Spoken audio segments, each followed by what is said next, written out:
అర్చన, నువ్వనేది కరెక్టే కావచ్చు. దానికి సమయం సందర్భం ఉంటుంది కదా. అయినా నువ్విలా మల్స్ని కొట్టచ్చా? మల్స్ ఎంత స్టేటస్ ఉన్న మనిషి. అతని మ్యారేజ్కి వచ్చిన వాళ్ళు బంధువులు, స్నేహితులు, సాటి బిజినెస్ మ్యాన్స్, విఐపీలు అందరి ముందు పెళ్లి కొడుకని కూడా చూడకుండా ఈ ఇంటికి కాబోయే అల్లుని కొడతావా? ఇప్పుడు అతని కోపం వచ్చి నేను ఈ తాళి కట్టనని వెళ్ళిపోతే ఈ పెళ్లి పెటాకులైపోతుంది.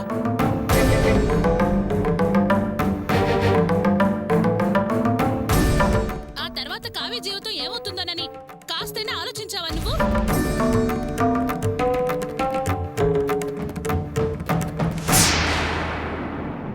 పెద్దదానిగా తనకు మేలు చేయాల్సింది పోయి ఇలా కీడు చేస్తే ఎలా చెప్పు? జయంతి, ఏం మాటలవి? ఎందుకు ఇప్పుడు అలాంటి మాటలు మాట్లాడుతున్నావు? అది కాదు మావయ్య, మల్స్ అలా చేసేవాడు కాదు, అందుకే నేను అంటున్నాను. ఒకవేళ అలా చేసేవాడైతే ఇబ్బందే కదా. బాధపడాల్సింది మనమే కాని తనేం కాదుగా. అలా జరగాలనే కదా ఇదంతా చేసింది. కావ్య, తప్పమ్మా. అర్చన అలా ఆలోచించే మనిషి కాదు, అలా చేయదమ్మా. ఎందుకమ్మా నువ్వు ఇలా మాట్లాడుతున్నావు? ఎందుకు మాట్లాడదు, ఎందుకు ఆలోచించదు? ఏం చెయ్యాలో అలా చేస్తుంది, ఎలా చెడగొట్టాలని ఆలోచిస్తుంది. ఎందుకంటే నాకు మంచి పెద్దింటి సంబంధం దొరకడం దానికి మొదటి నుంచి నచ్చలేదు. మనసంతా విషం నింపుకుంది, నా మీద కుళ్ళు పెంచుకుంది. అందుకే రకరకాలుగా గొడవలు చేసి ఈ సంబంధం కుదరకుండా తిప్పి కొట్టాలని చూసింది. అయినా దాని ప్లాన్లేమీ పారలేదు. చివరికి పెళ్లి వరకు వచ్చేసరికి అక్కసుతో ఉక్కిరి బిక్కిరి ఇలా చేయించింది.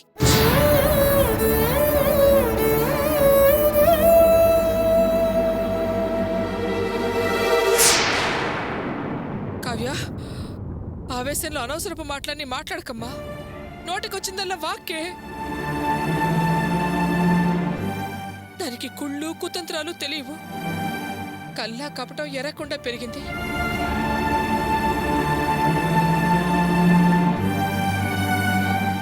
నీకు మంచి సంబంధం దొరికిందని నాకన్నా ఎక్కువ సంతోషపడింది అదేనే. అలాంటి దాన్ని నువ్వు కుళ్ళుకుంటుంది అంటావా? అమ్మా, నువ్వనేది మన అర్చనగా ఉన్నప్పుడు పాత అర్చన గురించి అంటున్నావు. ఎప్పుడైతే ఈవిడి గారికి పెళ్ళై కాపురానికి వెళ్ళిందో అప్పటి నుంచి పూర్తిగా మారిపోయింది. కొత్త అవతారం ఎత్తింది. ఆ విషయం నువ్వు మర్చిపోయి మాట్లాడుతున్నావు. అయినా నీకో విషయం గుర్తుందా? మర్చిపోతే గుర్తు చేస్తాను విను. అది పెళ్లికి ముందు ఏమందో తెలుసా? నేను చదువుకోపోతే నాకు బాగా చదువుకున్న మంచి సంబంధం దొరుకుతుంది, నేను మీ అందరికన్నా గొప్పగా బతుకుతాను అని ఛాలెంజ్ చేసింది. కానీ ఓడిపోయింది.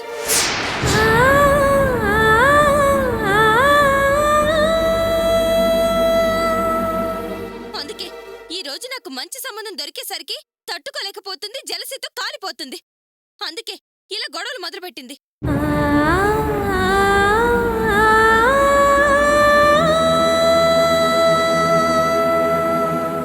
మొదట పెళ్లి చూపులకి ఎందుకు పిలవలేదని తగువకు దిగింది. తర్వాత క్షమించమని మాల్స్ అడిగిన విషయంలో బావ దిగొచ్చి సరే అన్నారు. కానీ తను పట్టుదలకి పోయింది, కుదరదు అంది. నిశ్చితార్థానికి ఎగనామం పెట్టింది. ఎందుకు అవన్నీ చేసింది? కేవలం ఓర్వలేని తను.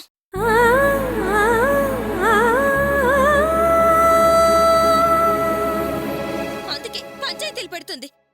ఇప్పుడు తట్టుకోలేక ఏకంగా పెళ్లి కొడుకుని కొట్టి తన కోపాన్ని ఆ కసిని వెళ్ళకక్కింది. నా పెళ్లి ఆపాలని అది ఇలా చేసిందమ్మా.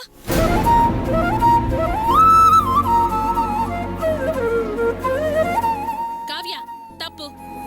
ఇప్పుడు అర్చన తొందర పెడితే పడచ్చేమో గాని తన కడుపులో కొళ్ళు పెట్టుకుంది అంటే మాత్రం నేను ఊరుకోను. నీ మాటలు వింటూ అత్తయ్య సైలెంట్ గా ఉండొచ్చేమో గాని నేను మాట్లాడకుండా ఉండలేను.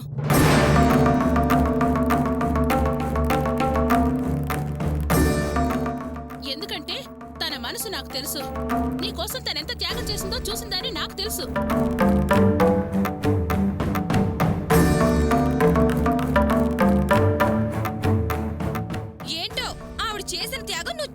సగం. వద్దు కావ్య, నన్ను బలవంత పెట్టి రెచ్చగొట్టి అన్ని వివరంగా చెప్పేలా చేయకు. కానీ ఒకటి మాత్రం నిజం, అర్చన పెద్ద మనసు చేసుకుని నీ మీద ప్రేమతో సరే అనబట్టే నీ పెళ్లి ఇందాక వచ్చింది, లేకపోతే ఎప్పుడో మంగళారతి పాడేది. What what what what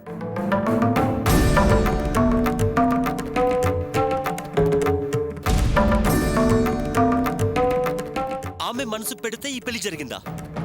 what you mean by that? అబే ఏం లేదు మల్స్ గారు, అత్తయ్య తర్వాత అత్తయ్య లాంటిది అర్చన అని నా ఉద్దేశం. No no no no no no, అది కాదు. Something is wrong here. Something is going wrong here. Tell me exactly what's happening here. ఏం లేదండి, నేను అలాగే అన్నాను. కాదు, అర్చన పెద్ద మనసు చేసుకోబట్టే అన్నారు. ఏంటా పెద్ద మనసు?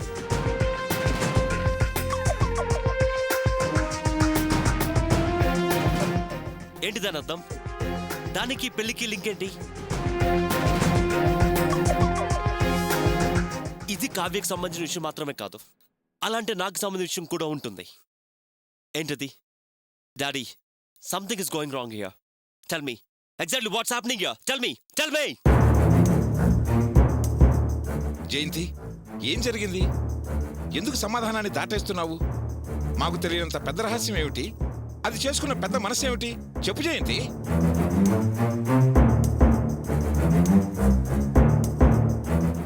చెప్పవే, నువ్వేం చెప్పాలనుకున్నావో చెప్పు. నాన్నగారు బావ అడుగుతున్నారుగా, చెప్పు. అయ్యో ఏంటండి, ఇప్పుడున్న సమస్య కాక ఇప్పుడు అసలు విషయం చెప్పి ఇంకో సమస్య తెచ్చిపెట్టమంటారా? మనకు చేతనైతే ఏదైనా సమస్య పరిష్కరించాలి గాని కొత్త సమస్య తెచ్చి నెత్తిన పెట్టకూడదు. ఏయ్, సమస్య లేదు, పరిష్కారం లేదు. అసలు నువ్వు అన్నదెందుకు? ముందు అది చెప్పవే. దాటేసి మరీ పెద్ద చేకు. అసలు విషయం చెప్పవే. సరే, తర్వాత నన్ను అనొద్దు.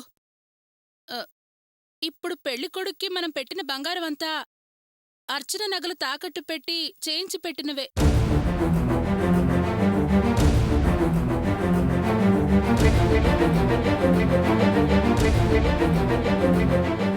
వాట్? ఏంటది నువ్వనేది? ఆ బంగారానికి, అర్చన నగలకి, ఆమె మనసుకి ఏంటి సంబంధం? ఆయన వేసుకున్నవి నేను దాచుకున్న డబ్బులతో చేయించినవే కదా. కాదు కావ్య, నువ్వు బ్యాంకులోంచి తీసి మీ అమ్మకిచ్చిన 4 లక్షల రూపాయలు అత్తయ్య ఆటోలో వస్తుంటే అప్పుడేం జరిగిందో తెలుసా?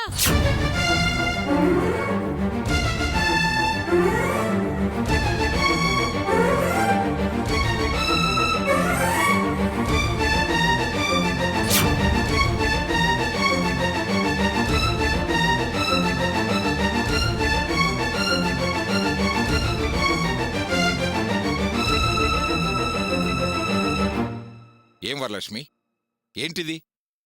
ఇంత జరిగితే కనీసం నాతో ఒక మాట కూడా చెప్పకుండా దాచావా? ఎక్కడి నుంచి వచ్చింది నీకు ధైర్యం?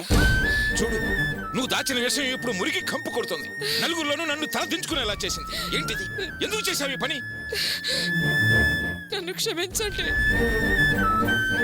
కావ్య పెళ్లి చక్కగా జరిగిపోవాలని, ఎలాంటి ఆటంకము రాకూడదని నేను డబ్బు పోగొట్టుకున్న విషయం దాచిపెట్టాను.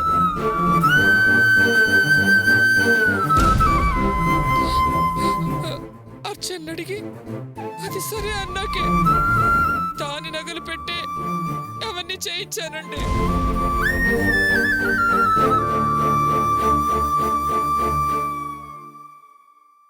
పెళ్ళి అయిపోయిన తర్వాత మీకు వివరంగా చెప్దాం అనుకున్నాను. ఈలోపే ఇవన్నీ జరిగి అన్నీ బయటపడ్డాయి.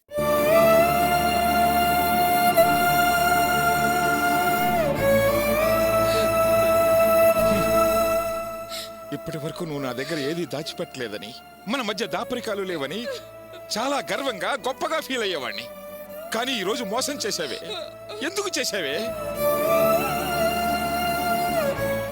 ఇప్పటికైనా అర్చన మనసును అర్థం చేసుకున్నావా కావ్య?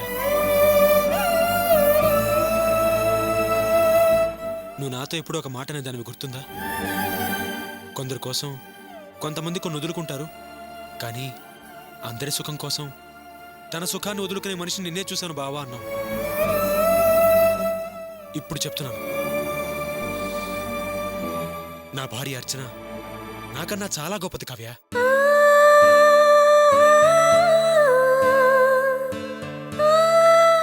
ఇందాకేమన్నావు? నీకు గొప్ప సంబంధం వచ్చిందని అర్చనకి కుళ్ళ. లేదు కావ్య, అర్చన ఎప్పుడూ అలా అనుకునే మనిషి కాదు.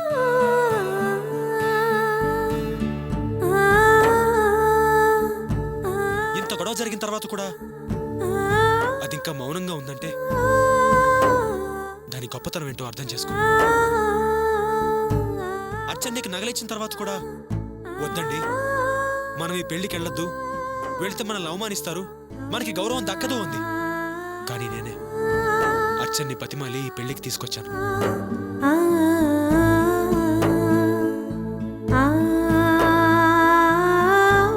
మనం గనక ఈ పెళ్లికి వెళ్ళకపోతే నీకందరూ కుళ్ళంటారు, నువ్వు నీ చెల్లెల మీద పడి ఏడుస్తున్నావు అంటారు. వెళదాం అర్చన అని నేనే బతిమాలి తీసుకొచ్చాను.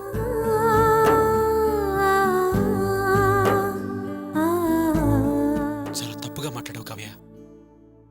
అర్చనకి నీ మీద ఎప్పుడూ కుళ్ళు లేదు, రాదు. ఇందాకేమన్నావు? అర్చన ఓడిపోయిందా? లేదు కావ్య, అర్చన గెలిచింది, నన్ను గెలిపించింది. కరెక్టే, అర్చన అన్నట్టే జరిగింది, అనుకున్నదంతా జరిగింది.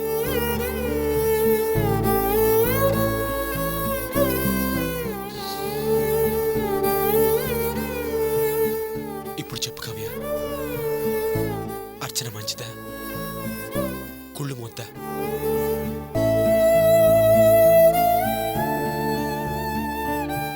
ఇంకో విషయం చెప్తున్నాను, అర్చన నా భార్య అయినందుకు నేను చాలా గర్వపడుతున్నాను. అవును, చాలా గర్వపడుతున్నాను. What's going on here? Huh? What's going on here?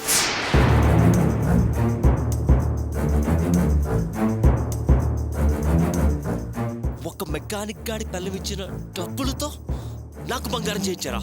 అంటే ఈ బ్రాస్లెట్, రింగ్, చైన్ అంతా ఎవరిచ్చిన డబ్బులతో చేయించారా?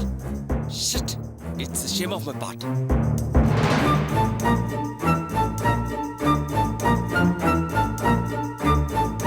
ఇంకొక నిమిషం కూడా ఈ నగల బాడీ మీద ఉండడానికి వీల్లేదు. కావ్య, ఆ నగలు తీసిచ్చాయి.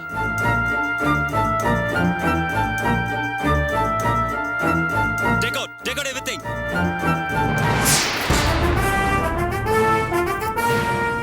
అల్లుడు గారు, ఆ బంగారం తీకండి ప్లీజ్, వదిలేయండి. దయచేసి నేను చెప్పేది వినండి. నో అంకుల్, నాకు ఎవరి దయ వల్ల ఈ పెళ్లి జరగాల్సిన అవసరం లేదు.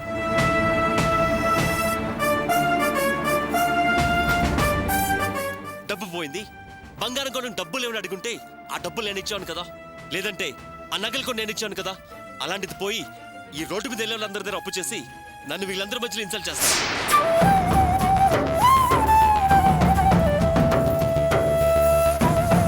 అసలు నేను బంగారం అడిగానా? లేదు కదా. మీరే కదా బంగారం పెడతాం చేయించి పెట్టారు. చేతకన్న వాళ్ళు చేతకన్నట్టు ఉండాలి. ఇలా ఓవర్ యాక్షన్స్ పోతే ఇలాగే ఉంటుంది. ఏదో జరిగిపోయింది, మమ్మల్ని క్షమించండి. నో ఆంటీ, మీరు అబద్ధం చెప్పారు, అబద్ధం చెప్పి నన్ను మోసం చేశారు. అయ్యో భగవంతుడా, నేనేం చేసేది? అటు పెద్ద కూతుర్ని చూసేదా, ఇటు రెండో కూతుర్ని చూసేదా? తోడబుట్టిన వాళ్ళ మధ్య ఇలాంటి గొడవలు రావాలా? నా కూతురు పెళ్లి ఎలా జరగాలని కలలు కన్నాను, కానీ ఈరోజు ఈ కళ్యాణ మండపంలో కన్నీళ్లు పెట్టేస్తున్నావు కదయ్యా. నేనేం చేయను భగవంతుడా. చూడండి, స్టిల్ అలౌ కావ్య. నేను కావ్యను ప్రేమిస్తున్నాను. ఆమె కోసమే నా స్టేటస్కి మీరు సరిపోకపోయినా నేను ఈ పెళ్లి ఒప్పుకున్నాను. కానీ మీరు ఈరోజు అందరి ముందు నన్ను అవమానపరిచారు. ఇక్కడికి వచ్చిన బిజినెస్ అసోసియేట్స్, నా కొలీగ్స్, నా బంధువుల ముందు నా తల వంచుకుని నిలబడాల్సి వచ్చింది.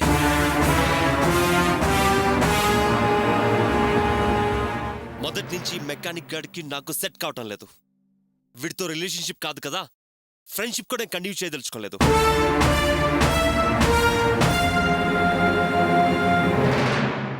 వీడిక్కడే ఉంటే పెళ్లి జరగదు.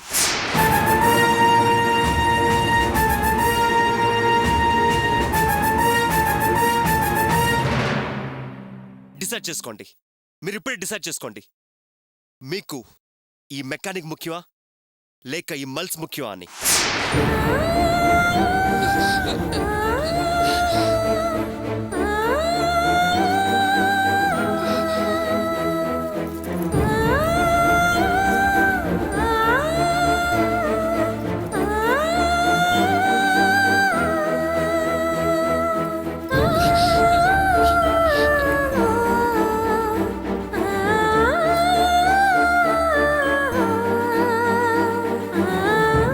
ఇదిగోండి మీ బంగారం, నీ బంగారం.